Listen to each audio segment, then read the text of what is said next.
La interpretación literal.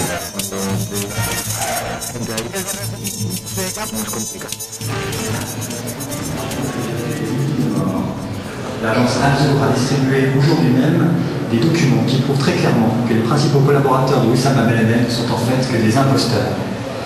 Le mystère autour de cette organisation engendre toutes les spéculations. Ben Laden est-il mort ou vif? Où se cache-t-il? Qui sont-ils vraiment lui et ses hommes?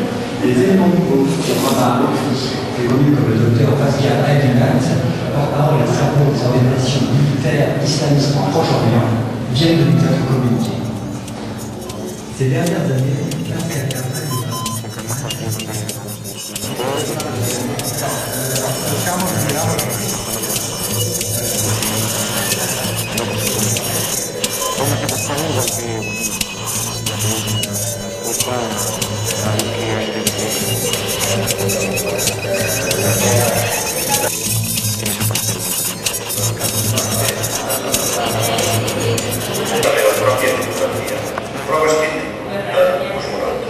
I això més em va recordar un retrat que hi havia